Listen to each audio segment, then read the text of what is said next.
England. The grand ballroom of Blackwood Manor fell into chaos when Duke Edward Ashford suddenly collapsed after taking a sip of celebratory wine, while terrified nobles screamed for the royal physician. England. One voice cut through the panic. It belonged to Martha, the overweight kitchen maid everyone mocked. With fear in her eyes, she shouted, "Don't let anyone give him another drop of medicine. England. He's been poisoned." The room went silent, then laughter erupted. The royal physician called her a fool, and the Duke's ambitious cousin ordered the guards to drag her away. No one believed the fat maid. England. 3 weeks later, just as the Duke's fortune was about to be stolen, he opened his eyes, pointed across the room, and whispered, "She warned you. Arrest the real villain." Chapter 1. The Woman Nobody Listened to. England. Before anyone called Martha a hero, they called her a joke.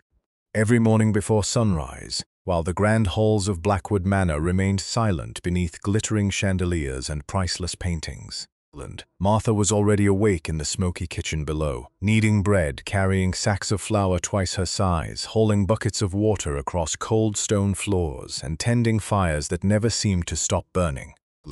Her broad shoulders and heavy figure made her an easy target for cruel laughter.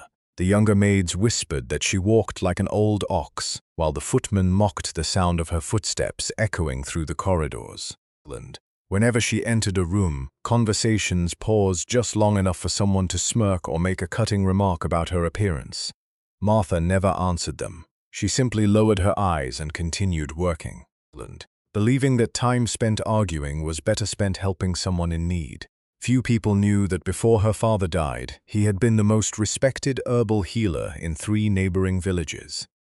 Instead of leaving behind wealth, he had left Martha shelves filled with handwritten journals describing medicinal herbs, poisonous plants, and rare illnesses. Every evening after finishing her exhausting duties, Martha quietly studied those worn pages by candlelight until she had memorized nearly every remedy. She never imagined that one day those lessons would determine the fate of an entire noble family.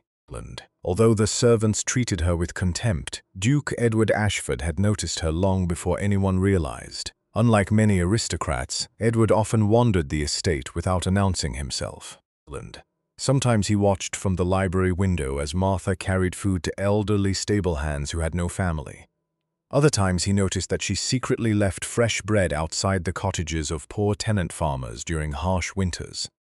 Always making sure no one saw her generosity. She never expected praise or reward. She simply believed that kindness should remain quiet. Unfortunately, not everyone inside Blackwood Manor valued kindness. Lord Victor Ashford, the Duke's ambitious cousin, cared only about power and inheritance. Ever since Edward inherited the estate, Victor had hidden his jealousy behind polite smiles and flattering words, patiently waiting for an opportunity to seize everything. Even the royal physician, Dr. Harold Whitmore, had gradually become more loyal to Victor's generous payments than to his sacred oath as a doctor.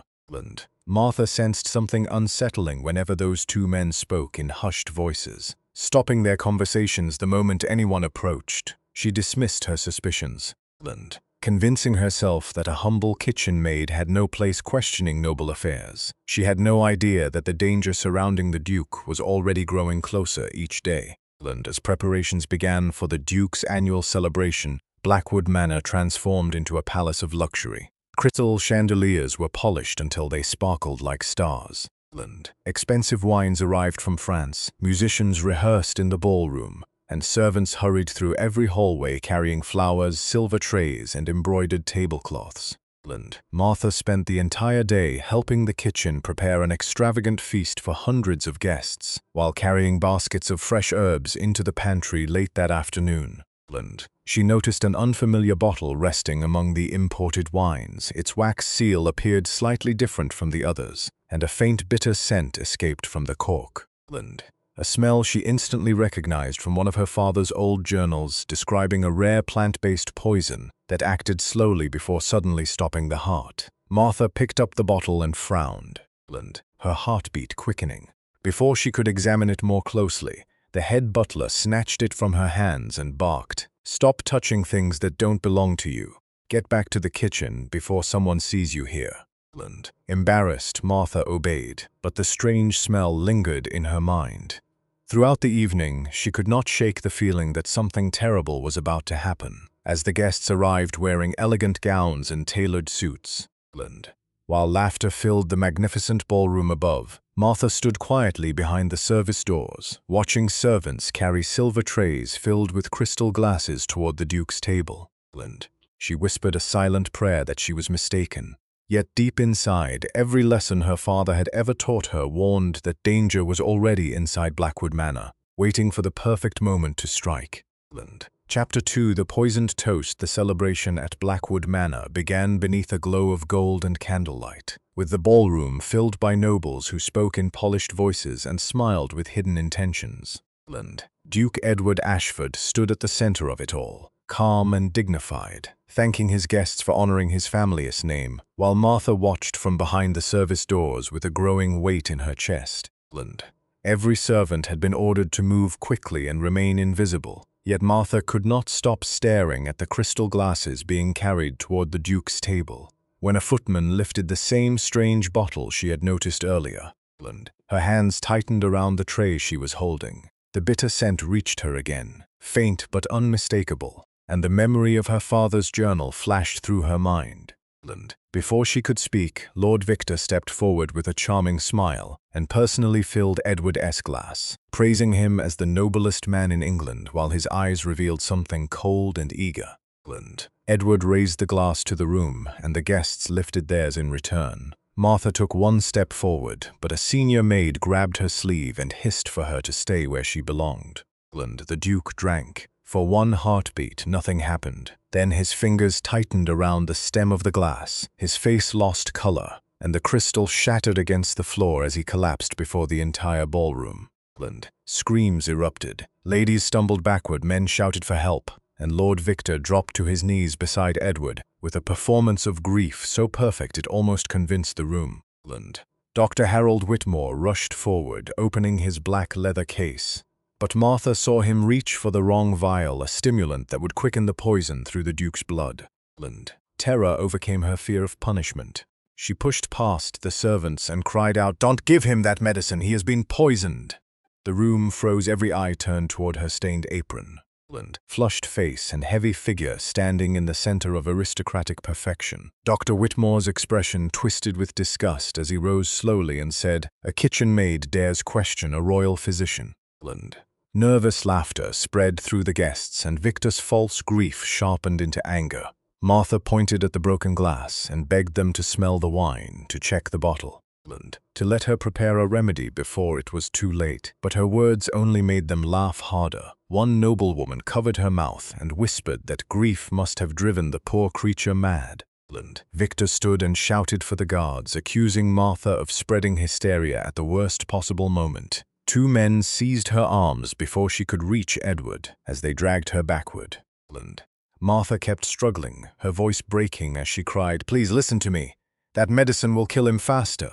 But no one listened. Dr. Whitmore knelt beside the Duke and gave him the vial anyway. Edward's body convulsed once, then fell terribly still. A silence heavier than death filled the ballroom. Victor lowered his head, hiding the smallest hint of satisfaction, while Martha was pulled through the doors in tears. Knowing that the only man in Blackwood Manor who had ever seen her kindness was now lying motionless on the floor, and everyone believed she was the fool. Chapter 3: The Villain Takes Control. News of the Duke's collapse spread across Blackwood Manor before midnight, and by sunrise the atmosphere of the estate had completely changed. The joyful music had vanished, replaced by frightened whispers echoing through every corridor. Servants walked with lowered heads, uncertain whom they could trust, while guests who had planned to remain for several days quietly packed their belongings, sensing that something darker than illness had fallen upon the Ashford family. Duke Edward remained unconscious in his bed, his breathing shallow and uneven as Dr. Harold Whitmore assured everyone that the Duke was suffering from a mysterious fever brought on by exhaustion. Lord Victor Ashford immediately assumed responsibility for the estate, claiming that someone had to protect the family's interests until Edward recovered. No one questioned his authority. He dismissed loyal servants, replaced the guards outside the Duke's chamber with men personally loyal to him, and announced that every visitor without exception required his permission to enter the room. Martha watched all of this unfold with growing dread. Every instinct told her that Victor was moving far too quickly for a man supposedly worried about his cousin's health. That afternoon, she quietly prepared a herbal infusion from willow bark, angelica root and crushed charcoal, the exact remedy her father had once used to slow the spread of certain plant poisons through the body. Carrying the warm medicine carefully through the hallway, she approached the Duke's chamber only to find 2 armed guards blocking the entrance. Before she could explain herself, Victor appeared behind them with a smile that never reached his eyes. He looked at the steaming cup in Martha's trembling hands and asked softly, "And what exactly do you think you're doing?" Martha gathered her courage and answered honestly, "My lord, the Duke was poisoned. This remedy may help slow the toxin until a proper antidote is found." Victor chuckled as though she had told an amusing joke. A kitchen maid diagnosing a duke? You grow more ridiculous by the hour. He took the cup from her hands, removed the lid, and poured every drop onto the marble floor while Martha watched, helplessly. The fragrant steam disappeared between the stone tiles, carrying away what might have been Edward's first chance at recovery. "If I ever see you near this room again," Victor said quietly enough that only Martha could hear, "you won't simply lose your position. You'll leave this estate in chains."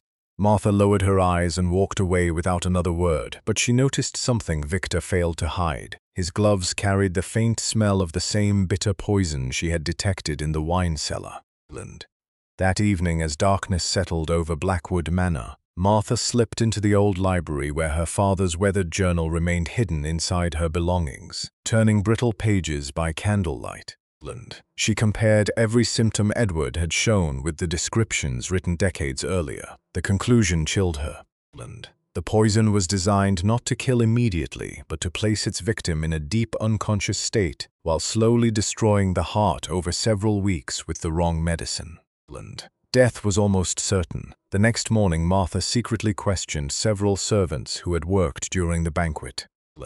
One frightened young footman admitted he had seen Victor personally replace the Duke's wine bottle shortly before the toast, but begged Martha never to repeat his words because he feared for his life. Before she could ask another question, the boy suddenly stopped speaking as Victor entered the corridor. The footman immediately denied everything and hurried away without looking back. Martha realized fear had become Victor's strongest weapon. Later that evening, while carrying fresh linens past the Duke's chamber, Martha noticed the door left slightly open. Inside, Dr. Whitmore was speaking in a low voice. "The medicine is working exactly as expected," he whispered. Victor answered calmly, "Good, as long as Edward never wakes, everything will belong to me." Martha froze outside the doorway, hardly daring to breathe. Before she could hear another word, a floorboard creaked beneath her feet. Victor's head turned sharply toward the door. "Who's there?" he demanded. Martha fled down the dark corridor before either man could catch sight of her face.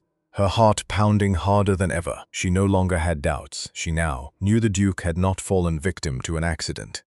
Someone inside Blackwood Manor had planned every detail, and the conspiracy reached far deeper than she had ever imagined. Chapter 4: Secrets Beneath the Wine Cellar. Martha spent the next 2 days pretending that she had accepted defeat. She scrubbed kitchen floors, baked bread for the servants, and silently endured every insult thrown at her, allowing Victor and the others to believe she had finally abandoned her foolish suspicions. In reality, she watched everything. Every servant who entered the Duke's chamber, every guard rotation, every late-night visitor, and every crate delivered to the estate became part of a puzzle she desperately tried to solve. The more she observed, the more convinced she became that Victor was hiding something inside the old wine cellar beneath Blackwood Manor, a place few servants were ever allowed to enter without permission. Shortly after midnight, while the entire estate slept beneath a heavy rainstorm, Martha wrapped herself in a dark wool cloak and quietly slipped through the abandoned servants' passage her father had once shown her years ago. The narrow tunnel led beneath the kitchens and emerged behind stacks of dusty barrels inside the ancient cellar. Candlelight flickered in the distance. Martha carefully moved closer until she could hear voices. Victor stood beside Dr. Whitmore and the estate steward, Thomas Grayson. On the wooden table between them rested several bottles of expensive wine, a leather ledger, and a small iron box sealed with the Ashford family crest. Victor opened the box and removed a tiny glass vial containing only a few dark drops. "No one suspects a thing," Victor said with quiet satisfaction. "By the time Edward dies, the poison will have vanished from his blood. Everyone will blame a sudden illness." Dr. Whitmore smiled greedily as he accepted a heavy pouch of gold coins. "And the maid?" he asked. "She recognized the symptoms far sooner than I expected." Victor laughed softly. "A fat kitchen servant has no voice among nobles. If she speaks again, I'll simply make her the murderer." Martha felt her stomach tighten. She had suspected a conspiracy. But hearing Victor calmly discuss his cousin's death made her blood run cold. She waited until the three men disappeared through another doorway before stepping toward the table they had abandoned. The leather ledger immediately caught her attention. Opening it carefully, she discovered records of secret payments made over the previous 6 months. Every payment had been delivered to Dr. Whitmore, and each entry was signed with Victor's personal seal. Hidden between the pages lay another document listing the names of lawyers, witnesses, and noble supporters who had already agreed to recognize Victor as the new Duke once Edward died. Martha quickly memorized every name she could before placing the papers exactly as she had found them. Then she noticed something else beneath the table. A broken wax seal bearing the royal pharmacy's insignia lay beside an empty wooden crate. Inside the crate, she found torn packaging labeled with the name of an extremely rare poisonous herb that grew only in remote mountain regions. Her father's journal had warned that the herb had no visible taste once mixed with strong red wine. As Martha reached for one of the torn labels, footsteps suddenly echoed from the corridor. Someone was returning. She extinguished her candle and squeezed herself behind a row of massive oak barrels just seconds before Victor walked back into the cellar alone. He locked the iron box, picked up the ledger, and carefully examined the room. For a terrifying moment, his eyes rested directly on the barrels hiding Martha. She held her breath, afraid even the sound of her heartbeat would betray her.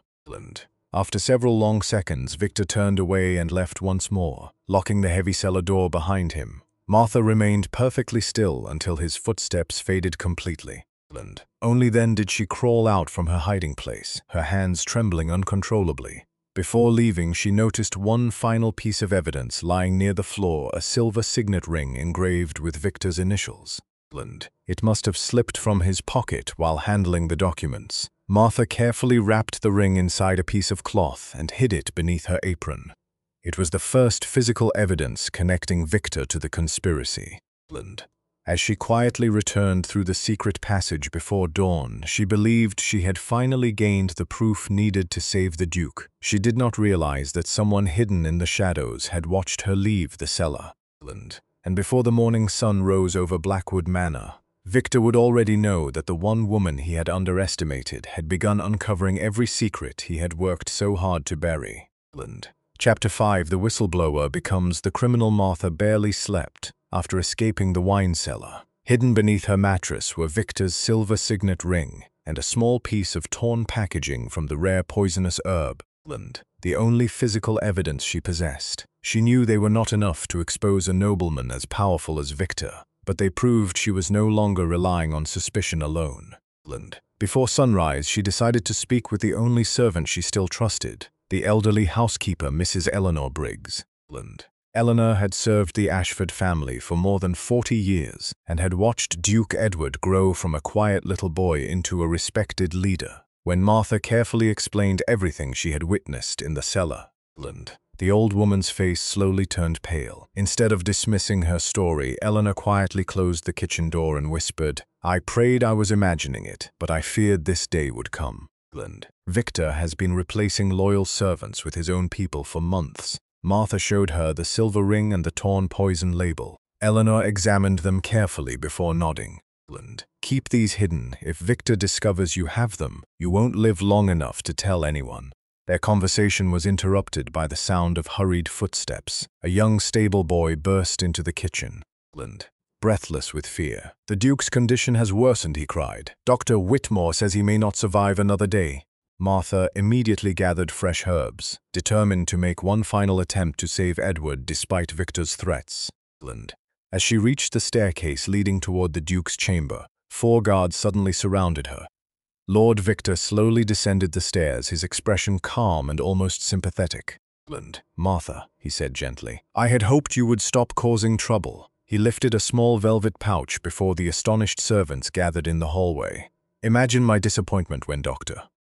Whitmore discovered this hidden beneath your bed. Victor emptied the pouch onto a nearby table. Several dried poisonous herbs spilled across the polished wood. Gasps filled the corridor.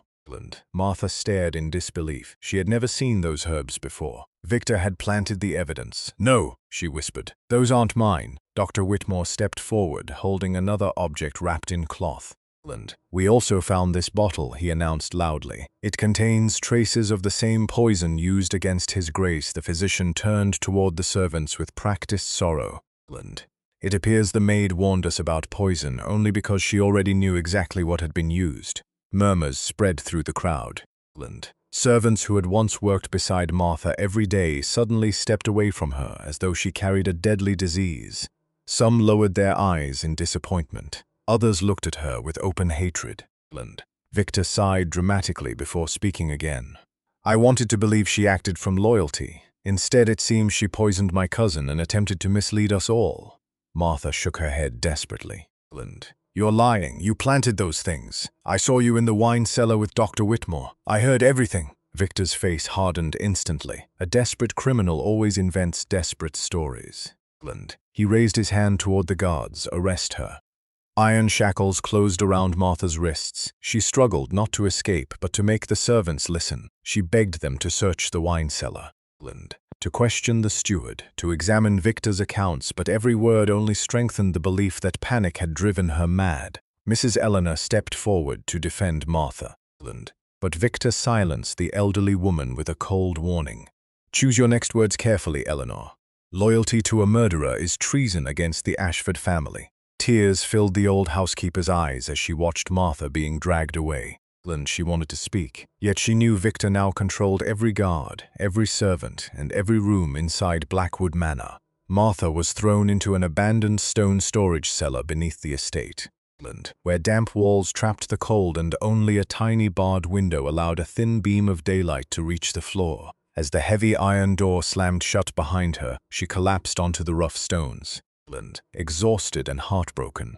Above her, the manor continued preparing for the possibility of the Duke's death, while below, the one person who knew the truth had been buried alive in darkness.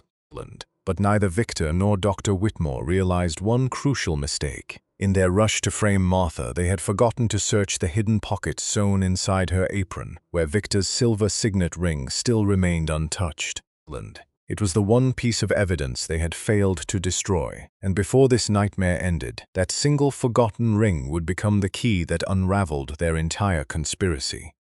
Chapter 6. The Duke hears everything. Darkness surrounded Duke Edward Ashford, yet he was not dead. Somewhere beyond the silence, he could hear distant voices drifting through the endless fog that imprisoned his body. He fought to move a finger, to open his eyes, to tell everyone that he was still alive, but nothing obeyed his commands. Every breath felt heavy, as though invisible chains held him beneath deep water. Time lost all meaning until familiar voices gradually became clearer. How much longer? Victor asked one afternoon, his tone calm and impatient. Dr. Whitmore answered confidently. No more than a week. If I continue giving him the medicine, his heart grows weaker every day. Even if he somehow survives, he will never wake. Victor chuckled softly. Excellent. Once the lawyers announce the inheritance, Blackwood Manor will finally belong to me. Edward wanted to scream. He wanted to leap from the bed and seize his cousin by the throat. But his body remained frozen. Every cruel word entered his ears while he lay trapped inside his own mind. The following morning, another conversation reached him. What about the maid? Victor asked. She's locked away, one of the guards replied. Everyone believes she poisoned your grace. Victor laughed quietly. Perfect. Let her rot down there until after the funeral. Dead men cannot defend themselves, and imprisoned servants cannot tell the truth. Edward's heart filled with disbelief. Martha, the quiet woman who had always lowered her eyes out of respect. The same woman who had begged everyone not to give him the physician's medicine, had been imprisoned while the real criminals walked freely through his home. Fragments of memory slowly returned to him. He remembered raising his wine glass during the celebration. He remembered tasting a strange bitterness hidden beneath the expensive vintage. Then he remembered Martha's frightened voice shouting that he had been poisoned just before darkness swallowed him. She had known. She had tried to save him while everyone else ignored her. That realization became the only thing keeping him conscious inside the endless darkness. Hours later, he sensed someone quietly entering his bedroom after midnight. The footsteps were slow and familiar. It was Mrs. Eleanor Briggs. Edward heard her sob softly before whispering, "Forgive me, Your Grace, I failed to protect her." Another voice answered, weak but determined. It was Martha. Somehow Eleanor had secretly brought her into the room despite Victor's guards. Martha knelt beside the Duke's bed and gently touched his wrist, carefully counting his pulse just as her father had once taught her. After several silent moments she whispered, "His pulse is stronger today, he's still fighting." Eleanor looked at her with tearful eyes. "Everyone says he's dying." Martha slowly shook her head. "No, someone is making sure he never wakes. There's a difference." She removed a small cloth bundle from her pocket and placed fresh herbs beneath the Duke's pillow. "These herbs won't cure the poison, but their scent may help keep his breathing steady. We just need more time." Edward could not feel her hands, yet somehow he sensed warmth replacing the unbearable cold surrounding him. Martha continued, speaking softly, unaware that every word reached his mind. "Please don't give up, Your Grace. I know you're still here. I know you can hear me if you wake up. You can stop all of this if you don't." Her voice trembled for the first time. "Too many innocent people will suffer." A single tear landed on Edward's hand. He could not wipe it away. But he felt it. At that moment, something inside him changed. The hopeless darkness that had imprisoned his mind for days began to crack. His fingers twitched almost imperceptibly beneath the blanket. Martha did not notice. Neither did Eleanor. They quietly left the room before dawn, careful not to alert the guards outside. Minutes later, Victor entered with Dr. Whitmore for another examination. The physician checked Edward's pulse and frowned slightly. "Strange," he murmured. "His heartbeat is stronger than yesterday." Victor's confident smile disappeared. "Then increase the dosage," he ordered coldly. "I cannot allow him to wake before the inheritance ceremony." Edward heard every word. Rage burned through his motionless body. For the first time since the poison entered his blood, he no longer fought merely to survive. He fought because he now knew exactly who had betrayed him, who had framed the only woman brave enough to tell the truth, and who intended to steal everything his family had built. Somewhere deep inside his paralyzed body, his clenched fist moved by the smallest fraction of an inch. The battle to wake up had finally begun. Chapter 7. The last hope. Dawn broke over Blackwood Manor beneath a grey sky that matched the despair hanging over the estate. The servants moved through the corridors in silence, whispering that the Duke had only hours left to live, while Lord Victor confidently ordered preparations for a formal inheritance ceremony to be held the following morning. Lawyers arrived carrying leather cases filled with legal documents. Expensive black carriages rolled through the front gates, and wealthy relatives who had shown little concern for Edward's health suddenly appeared to witness the transfer of his fortune. Victor welcomed every guest with practiced sorrow, pretending to grieve while secretly celebrating the success of his carefully planned conspiracy. Deep beneath the manor, Martha remained locked inside the cold stone cellar. Her wrists were bruised from the iron shackles, her clothes stained with dust, and exhaustion weighed heavily on her body. Yet her determination refused to break. She repeatedly examined every detail she had uncovered, searching for some way to expose Victor before it was too late. Suddenly she heard soft footsteps approaching outside the cell. A key quietly turned inside the rusty lock. The heavy door creaked open, revealing Mrs. Eleanor Briggs holding a small lantern. Quickly the elderly housekeeper whispered, "The guards have been sent to prepare for tomorrow's ceremony. We only have a few minutes." Martha stepped into the hallway, stunned that Eleanor had risked everything to rescue her. "Why are you doing this?" she asked. Eleanor looked at her with unwavering eyes. "Because I've served the Ashford family long enough to know the difference between an honest woman and a murderer." Without another word, the two women hurried through forgotten servant passages hidden behind the walls of the manor. Eleanor led Martha toward Duke Edward's private study, a room that Victor had not yet searched because he believed the Duke's official documents were already under his control. After slipping inside, Martha immediately began examining shelves, drawers, and locked cabinets. Remembering one of Edward's conversations with his late father years earlier, Eleanor carefully pressed a carved wooden lion above the fireplace. A faint click echoed through the room as part of the wall slowly swung open, revealing a hidden compartment. Inside rested a small iron chest covered in dust. Martha opened it with trembling hands. Her eyes widened. The chest contained the Duke's original signed will, complete financial ledgers documenting every estate transaction, letters exposing Victor's enormous gambling debts, and several receipts bearing Dr. Whitmore's signature for purchasing rare medicinal herbs from a secret supplier. Beneath the documents lay something even more devastating, a signed confession written years earlier by the former estate accountant before his mysterious disappearance. The letter described how Victor had been secretly stealing money from the estate for years, while threatening anyone who discovered the truth. Martha carefully folded every document into a leather satchel.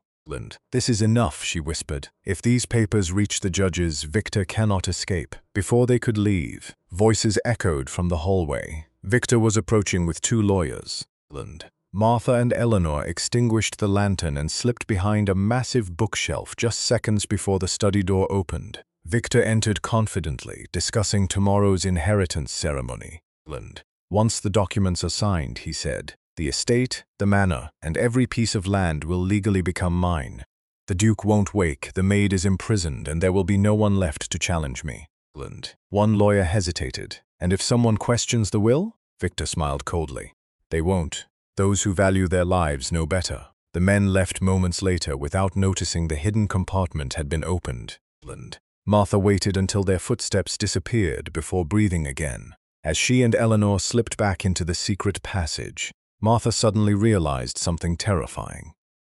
Victor believed the original will had already been destroyed. If he discovered it was missing before the ceremony, he would search every corner of the estate until he found them. There was no longer time to gather more evidence or convince anyone with words. Tomorrow's inheritance ceremony would be their final chance. Either the truth would finally be revealed before the entire aristocracy, or Victor would inherit Blackwood Manor forever, while Martha died branded as the woman who poisoned the Duke. Chapter 8. The inheritance ceremony morning arrived beneath heavy clouds that cast a cold shadow over Blackwood Manor, as though even the sky refused to celebrate what was about to happen. Carriages carrying judges, influential nobles, wealthy merchants, and distant relatives lined the long stone driveway while servants stood silently along the entrance hall, each wearing the black uniforms reserved for funerals, even though Duke Edward still breathed upstairs. Lord Victor had ordered the grand ballroom transformed into a chamber for the official transfer of the Ashford estate. At the center of the room stood a massive oak table covered with legal documents, the forged will, the Ashford family seal, and an ornate silver pen waiting for Victor's signature. Dr. Harold Whitmore stood nearby, confidently assuring every guest that the Duke had entered the final stage of his illness and was no longer capable of making decisions. Many guests expressed polite sadness, but beneath their sympathy Martha could see curiosity and ambition. Everyone wanted to witness the birth of a new Duke, hidden inside the servants' passage behind the ballroom. Martha tightened her grip on the leather satchel containing the original will, Victor's financial records, the poison receipts, and the accountant's confession. Mrs. Eleanor placed a reassuring hand on her shoulder. "Once you step into that room," she whispered, "there will be no turning back." Martha nodded. "If I remain silent, Edward loses everything. If I speak, I may lose my life either way. I cannot hide anymore." As the ceremony began, Victor stood before the gathering with practiced sorrow. "My beloved cousin fought bravely," he declared, lowering his head. "It breaks my heart that he cannot be here today. As his closest surviving relative, I will honor his legacy and protect everything he built." Several nobles applauded politely. The chief lawyer opened the forged will and began reading aloud. Every sentence transferred more authority, more land, and more wealth into Victor's hands. Martha realized that if the reading reached the final signature, exposing the truth afterward would become far more difficult. Taking a deep breath, she pushed open the hidden door and stepped into the ballroom. Hundreds of eyes immediately turned toward her. Her dress was still stained from days spent imprisoned, Her hair was untidy, and exhaustion showed plainly on her face. Yet she walked forward without lowering her head. Murmurs swept across the room. "Isn't that the maid accused of poisoning the Duke?" Someone whispered. Victor slowly turned toward her, his confident smile fading for only a brief moment before returning stronger than ever. "How remarkable," he said loudly. "It seems our prisoner has escaped." Two guards immediately moved toward Martha, but she raised the leather satchel high above her head. "Stop!" she cried. "Everything Lord Victor has told you is a lie. I have proof that Duke Edward was poisoned. Proof that this will is forged, and proof that the real criminals are standing in this very room." Silence fell across the ballroom. For a single heartbeat, several guests looked uncertain. Then Dr. Whitmore stepped forward, shaking his head with theatrical disappointment. "Ladies and gentlemen," he sighed, "this poor woman has suffered severe emotional distress. Her guilt has clearly affected her mind." Laughter spread among several nobles. One elderly lord muttered that desperate criminals always invented impossible stories. Victor slowly approached Martha until they stood only a few feet apart. His voice remained calm, but his eyes burned with hatred. "Give me the bag," he said quietly. Martha clutched it tighter. "Never." Victor smiled at the guards. "Search her." The guards grabbed Martha's arms while she struggled desperately to protect the satchel. One of them tore it from her hands before she could open it. Victor accepted the bag with visible satisfaction. "You see," he announced to the crowd. "Even now she continues trying to deceive honorable people." He slowly untied the leather strap and reached inside. Martha's heart stopped. If Victor destroyed the documents now, everything would be over. The entire future of Blackwood Manor rested inside that single worn leather satchel. Victor pulled out the first document, and his confident expression changed almost imperceptibly.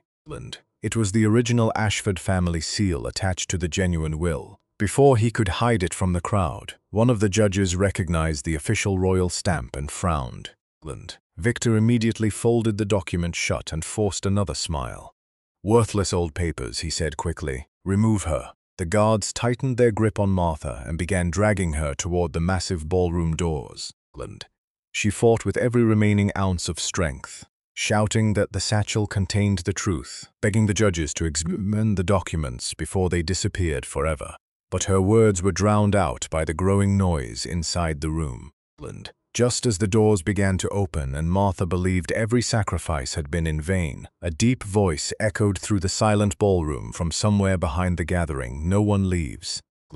Every conversation stopped instantly. Every guest slowly turned toward the staircase. The sound of steady footsteps echoed across the marble floor. Victor's face turned completely white. The impossible had just happened. Chapter 9. The Duke names the real villain. Every head in the ballroom turned toward the grand staircase as the slow, deliberate footsteps grew louder. The guards holding Martha froze in place. The judges rose from their seats in disbelief. Even Dr. Whitmore's face drained of color, emerging from the shadows, pale but standing tall. Duke Edward Ashford descended the staircase one careful step at a time. His face was thinner than before, and the poison had clearly stolen much of his strength. Yet his blue eyes burned with a determination no illness could extinguish. A wave of stunned silence swept through the hall. Several noblewomen gasped, convinced they were witnessing a ghost. One of the lawyers accidentally dropped his papers onto the marble floor. Victor stood completely motionless, unable to hide the terror spreading across his face. "Edward," he whispered.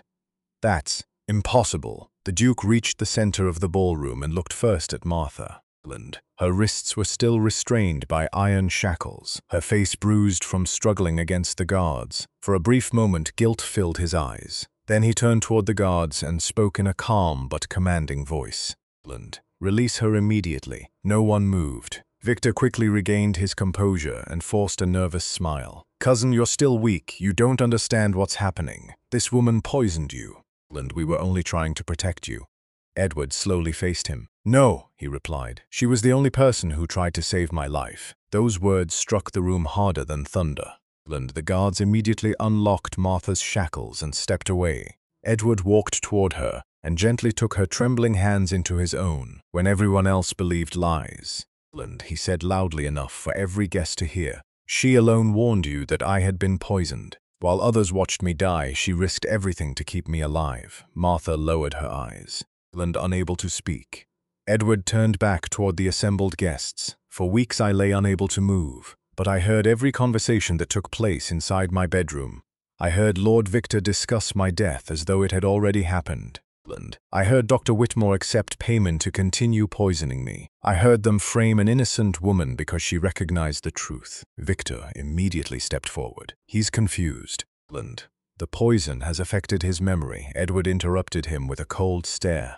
Then perhaps these documents will refresh yours. He reached into Martha's leather satchel and removed the original Ashford will. The chief judge carefully accepted it, examining the royal seal before comparing it with the forged version lying on the table. His expression hardened instantly. This is the authentic document. Murmurs spread through the ballroom. Edward continued placing evidence before the judges one piece at a time. The financial ledgers documenting Victor's thefts from the estate. Receipts proving Dr. Whitmore had secretly purchased the rare poison, the confession written by the missing accountant, and finally Victor's silver signet ring that Martha had recovered from the wine cellar on the night she uncovered the conspiracy. Martha quietly explained where she had found it. Victor's confidence completely disappeared.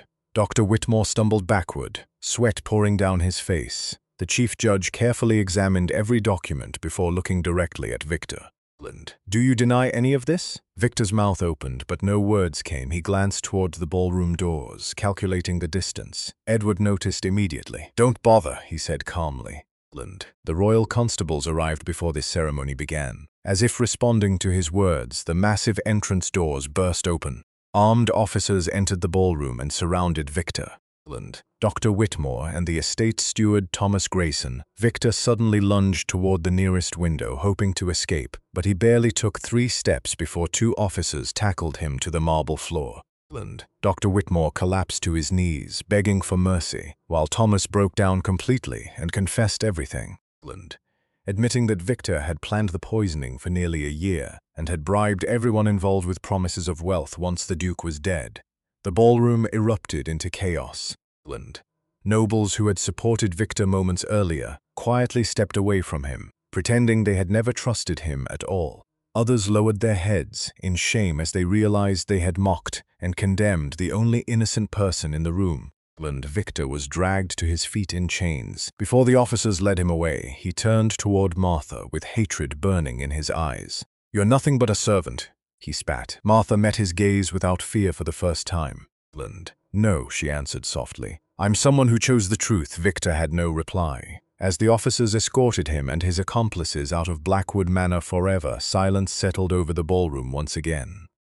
Edward slowly faced the gathered nobles. Today, he declared, justice did not come from titles, wealth, or power. It came from the courage of the one person everyone chose to ignore. Every eye in the room turned toward Martha. The same people who had laughed at her, insulted her, and called her a murderer now stood speechless before the woman who had saved the Duke. Exposed a conspiracy and restored honor to the Ashford family. Chapter 10. The woman everyone finally saw the morning after Lord Victor's arrest. Blackwood Manor felt like an entirely different place. The fear that had lingered in every corridor for weeks had vanished, replaced by a quiet sense of relief. Sunlight poured through the tall windows, illuminating the portraits of generations past as though the estate itself had awakened from a long nightmare. Servants who had once hurried through the halls with anxious eyes now spoke openly again. While the royal officers continued gathering evidence from Victor's private office and the wine cellar. Duke Edward Ashford, though still recovering from the poison, insisted on addressing every servant personally in the grand ballroom before the day's work began. Word spread quickly, and within an hour every maid, cook, stable hand, gardener, footman and housekeeper stood together beneath the crystal chandeliers. Martha quietly joined them at the back of the room, hoping no one would notice her. She wore the same simple servant's uniform she had always worn, refusing the expensive dress Eleanor had offered her that morning. To Martha, clothes had never changed a person's character. When Duke Edward entered, the room fell completely silent. He slowly walked to the center of the ballroom, without assistance, his strength returning a little more with each passing day. Instead of standing beside the noble guests, he turned to face the servants first. "For many years," he began, "I believed I understood the people who lived under my roof. I believed loyalty could be recognized by polished manners, elegant clothing, and respectable titles. I was wrong, his voice echoed through the magnificent hall. The greatest act of courage in this estate did not come from a lord, a lawyer, or a physician. It came from the woman everyone laughed at. Every eye turned toward Martha. Embarrassed, she instinctively lowered her head. Edward walked through the crowd until he stood directly before her. Without hesitation, he offered her his hand. Martha looked at it in confusion before slowly accepting it. Edward gently led her to the front of the ballroom, where everyone could see them standing side by side when I collapsed. He said, "Most people protected their reputation. Martha tried to protect my life. When powerful men spread lies about her, she never stopped searching for the truth, while others abandoned hope. She risked everything to save someone who had never once asked her for help." Several servants wiped tears from their eyes. Even those who had mocked Martha every day could no longer meet her gaze. Edward then turned toward the estate's chief steward, who had been appointed after Thomas Grayson's arrest. "Effective immediately," he announced, "I am establishing the Ashford Community Clinic to provide free medical care for every worker. Tenant farmer, widow, and orphan living on my lands." The room filled with surprised whispers. Edward smiled before continuing, "And there is only one person I trust to lead it." He looked at Martha. "Miss Martha, if you are willing, I would be honored to appoint you as director of the Ashford Community Clinic. Your knowledge, your compassion, and your integrity have already saved one life. I believe they can save many more." Martha stared at him in disbelief. For several long moments she could not speak. Finally she managed to whisper, "Your Grace, I'm only a kitchen maid." Edward smiled warmly. "No, you were a kitchen maid. What defines a person is not the work they were given, but the character they choose to show every single day." A thunderous round of applause filled the ballroom. Mrs. Eleanor was the first to clap, followed by the cooks, the gardeners, the stable hands, and finally even the servants who had once laughed at Martha's appearance. One young maid stepped forward with tears in her eyes. "I'm sorry," she said quietly.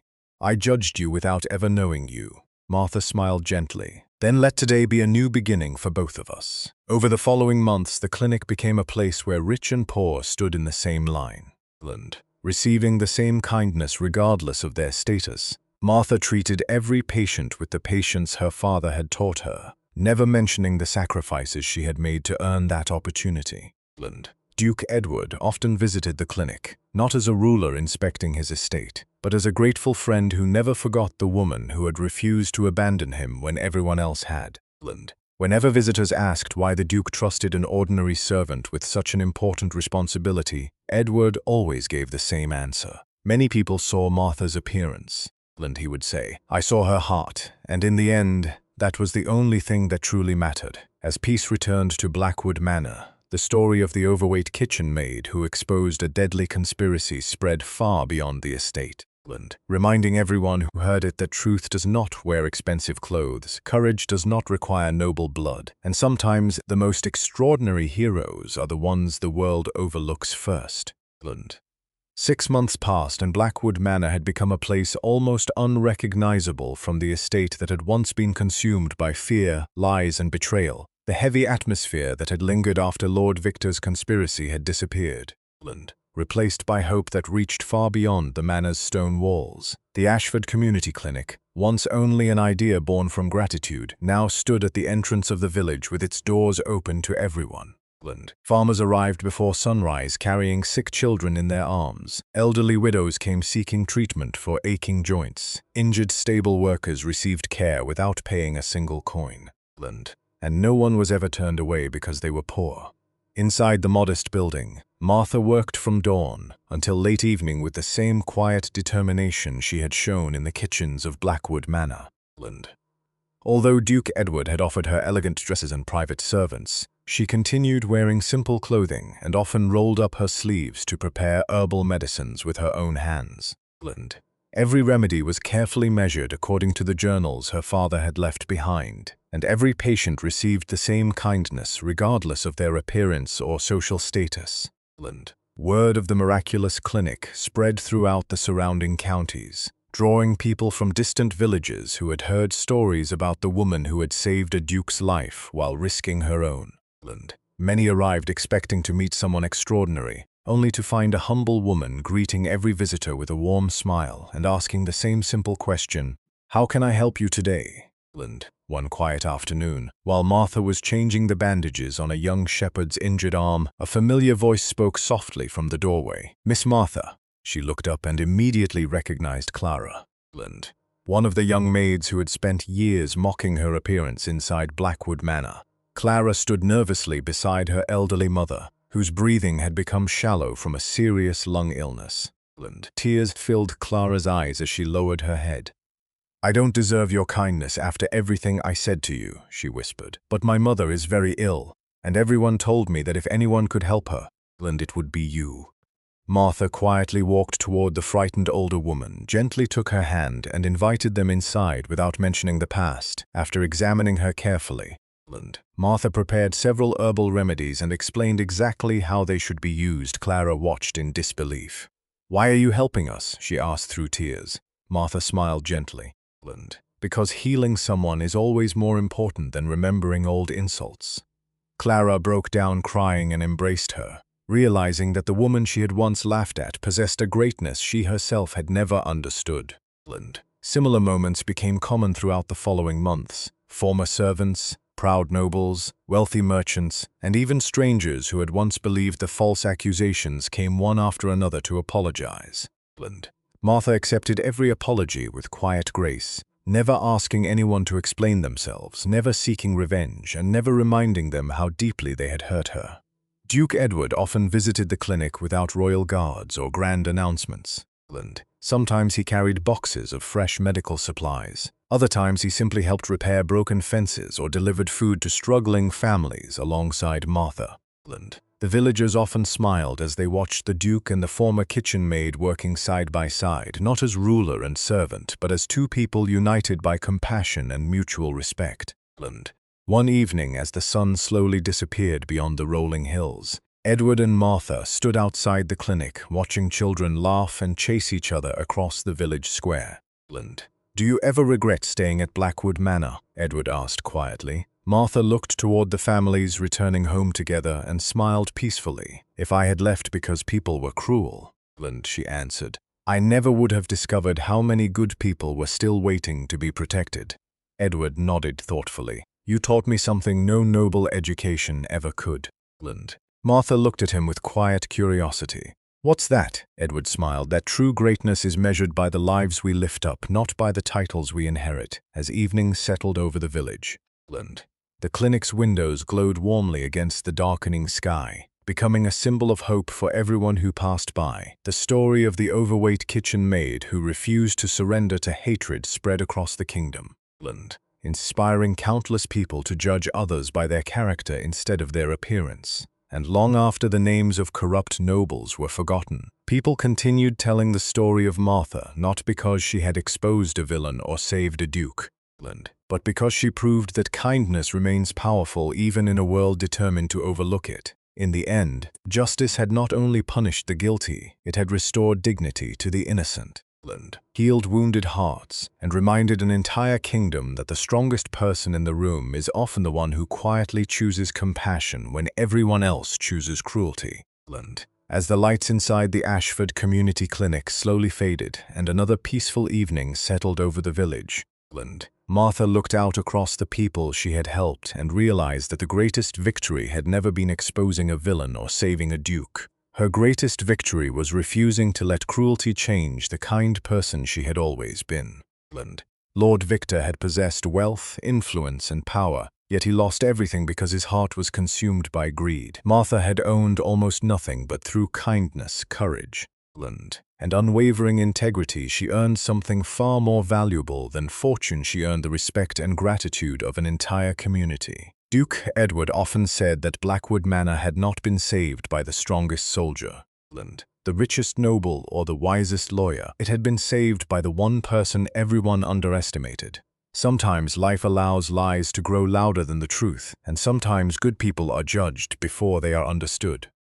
But sooner or later, character reveals itself, justice finds its way, and those who choose compassion leave behind a legacy that no amount of wealth can ever buy. If Martha's story touched your heart, Remember this.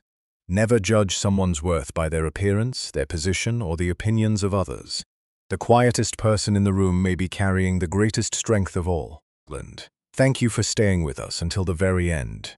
If you enjoyed this story, please let us know in the comments. Do you believe kindness always finds its reward, even if justice comes late?